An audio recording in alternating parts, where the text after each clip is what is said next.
Hello जय साहब। Hello हजुर। ए तपाईँ चाहिँ भोलि बैला लिएर फुरुक्क मगा आइपुग्न पर्यो।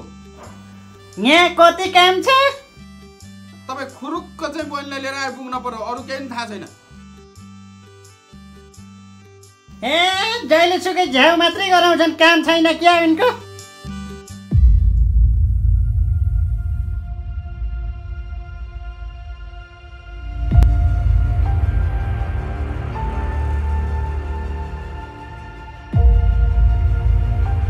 सबै कुरा थाहा भयो मलाई। हाम्रा कुरा जेठनसम्म कसरी पुग्छ भन्ने होइन। के तमासा हो दाजु बहिनीको? पुरुक्क कसैले तयार पार्ने, भोलि बिहान हिँडिहाल्नु पर्छ।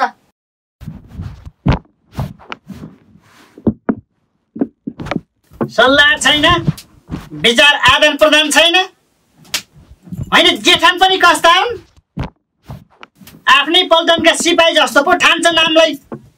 भनेको सुनेनौ? गल्ती भयो त नि, हिजो कुटियो। के माइत कुरालाई हाल्नु पर्छ? भोलि ज्वाइँ छैन कुरा गर्ने, अरू कुरा मलाई थाहा छैन।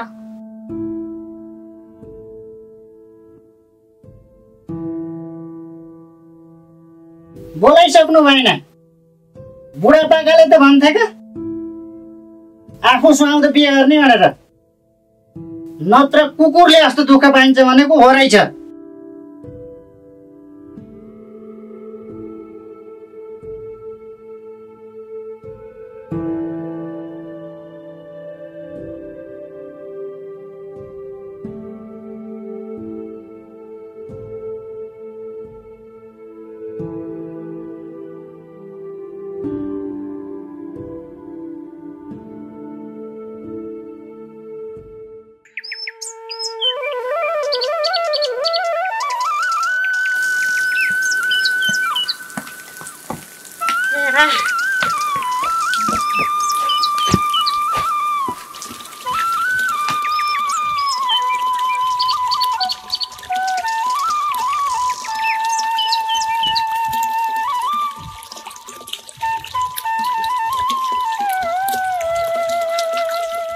पानी पिउने हो?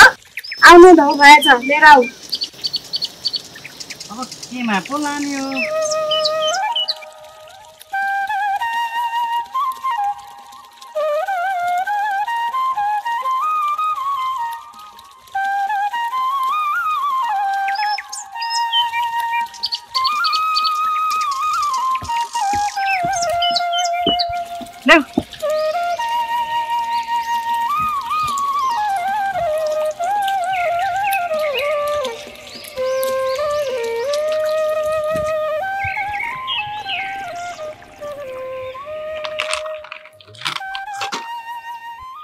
के हेरेको?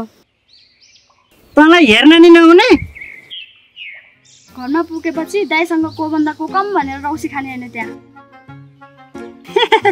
के भयो र? जेठन पनि मजाकै हुनुहुन्छ। म पनि भइहालेँ। कहिले काहीँ मेसो पर्दा त खाने हो नि, बरु त जान्ने भएर गाली गर्ने होइन। मेरो त हात उठ्छ नि फेरि। अब त हेरौँला कसरी हात हाल्दो रहेछौ।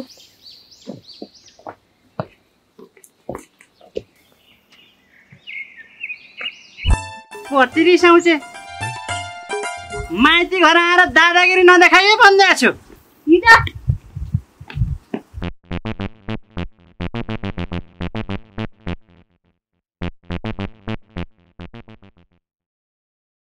साली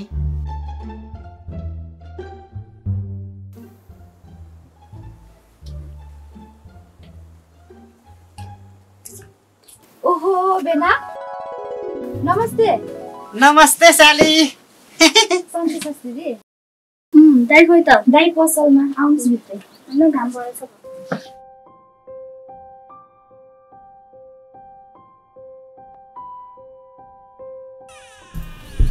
आहा, निकै सुन्दर छ ससुराली गाउँ।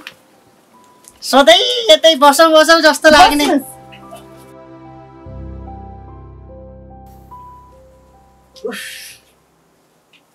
दबाई है बिराजु पानी त्यही राख्दे। साली पनि हर्लक्कै ठुली भइसिन् क्या।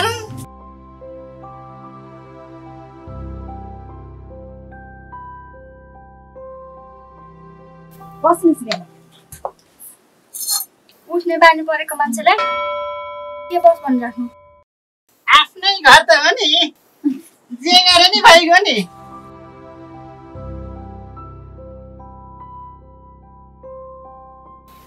ए साँच्ची कान्छी, दाइ मासु लिन जानुभएको होला, भयो भन्दै। फोन यही छोडेर जानुपर्छ। अनि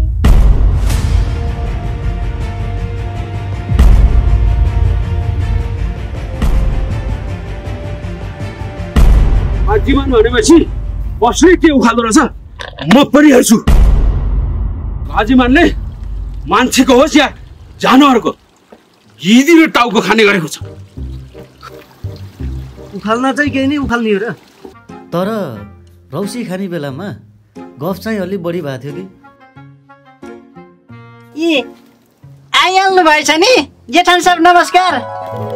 नमस्कार ज्वाइँ साहब। अलिक दुब्लिनु भएछ कि कसो?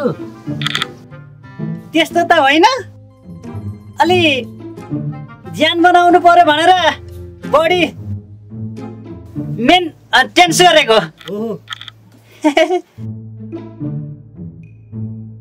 ल त काजीमान, मैले लागेँ है,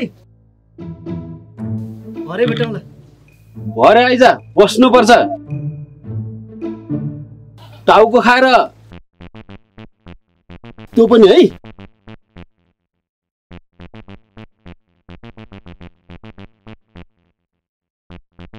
मान्छे दिदी बेनालाई चिया बनाइस्।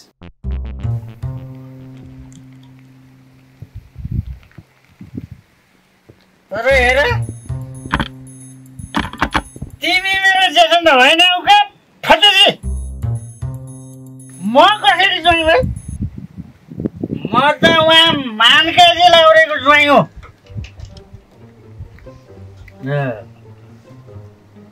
अब साथीको ज्वाइँ, मेरो पनि ज्वाइँ। तपाईँलाई अलि बढी लागेछ कि ज्वाइँ साहब? फेरि ज्वाइँ? ल सुन्नुहोस्, साथी हुँदैन, साइनो लाग्ने भयो।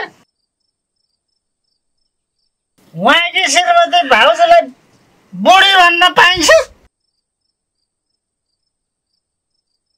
ज्वाइँ साहब ठिकै छ नि, ल्याउनुहोस्।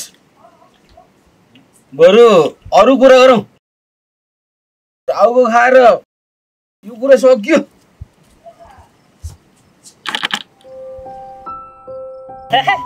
मैले गलत कुरा गरेर साली? खै हजुरहरूको कुरा सुन्ने फुर्सद छैन। राम्रै होला, बरु केही चाहिए माग्नु है।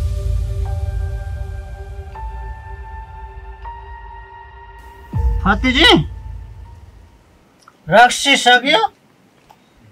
हजुर। सकिए के गरेर बस्नु रहेछ त? जानुहोस्, हाम्रो छलफल छ कि फेरि यहाँ खाना पायो भनेर ढुकेर बस्ने हो र?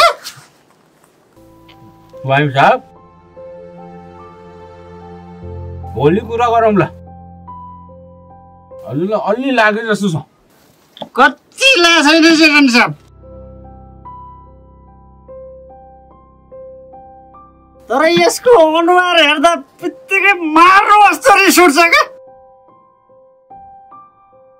भइसक्यो नटेरेको भेटौ। हत्तेरी के भयो फेरि? नखाए नि हुने हो? नदिनु के दाइ?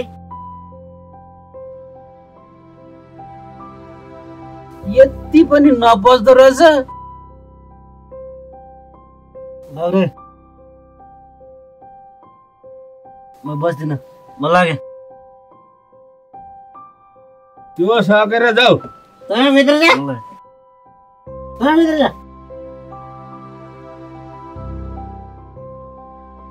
सेकन साहब तपाईँ पनि ठिक हुनुहुन्न क्या। तपाईँले मलाई घर चाहिँ राख्न खोज्ने? तपाईँ धनी हो भन्दैमा म गरिबले तपाईँले भनेको मान्नै पर्ने? हेर्ने? तपाईँकी बहिनी यहीँ राख्नुहोस्। माया कसम म अहिले जान्छु। छोडा पागल कहाँ जो छ? छोडा बढी नबोली सु त। म जान्छु। तपाईँ भित्र सुत्नु। ज्वाइँ साहबलाई म एकछिन चिसो भुइँमा सुताउँछु। अलि बढी भात छ। ल हिँड्नुहोस् ज्वाइँ साहब। ओके तपाईँलाई जेठाले भन्नुहुन्छ भने मागेको बात पनि मागेको ओके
ज्वाइँ साहब हजुर छोड्यो? ओहो जेठन साहब यस्तो हुँदैन कहाँबाट ल्याउनु भयो? ल हिँड्नुहोस् चौतारासम्म जाउँ गफ गरौँला त्यतै।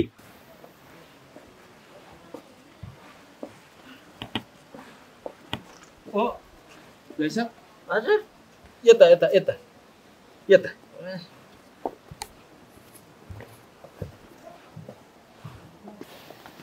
जेठन साहब यो गाउँको पानी साह्रै कडा रहेछ। पानी मात्रै कडा होइन ज्वाइँ साहब, यो गाउँको मान्छेको बानी पनि कडा छ। अलि होस गरेर हिँड्नुहोस् टाउको खाएर। हो रहेछ।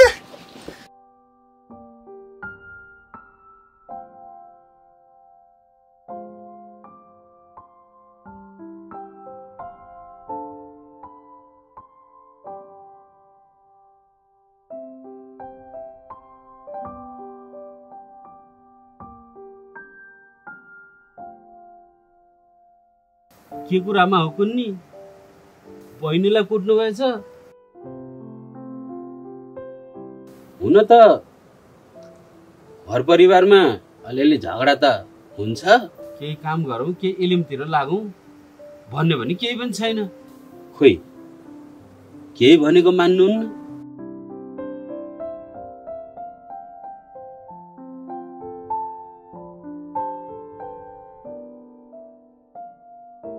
अब यतै केही गरौँ कि? म त सल्लाह गर्न बोलाएको तपाईँले।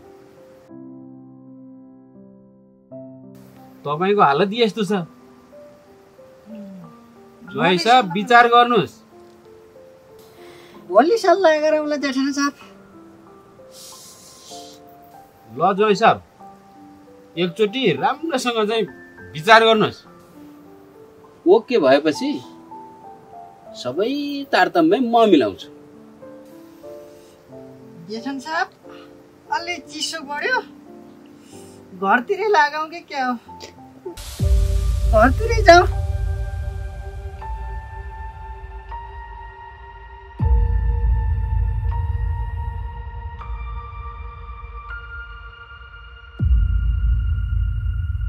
टाउको खाएर बाघलाई समात्छु भन्नुहुन्थ्यो त। जानुस् जानुस्, केलाई फर्किनु भएको छ टाउको खाएर।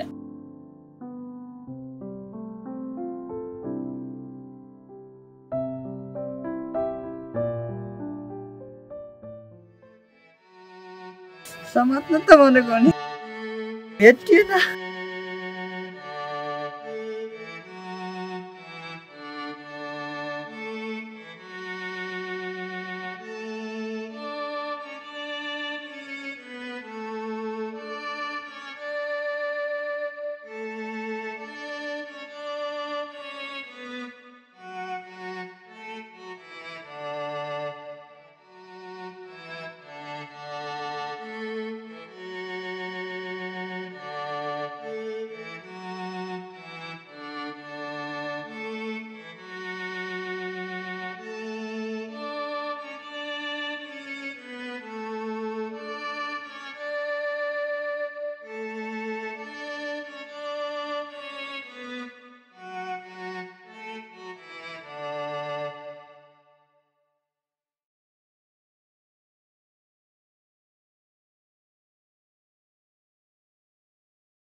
लौरे खोइ बहिनी,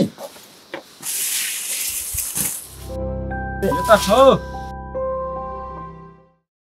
एक्सर्साइज गर्दै रहेछ। बिहानै बिहानै कतै हिँड्नु भयो दाइ? हिजो अमरेले मान्छे कुटेछ, त्यही भएर सबै जम्मा हुने कुरो छ। जाउँदै। ए फेरि त्यसले मान्छे कुटेछ? हो नि दाइ। ल पक, म आइहालेँ।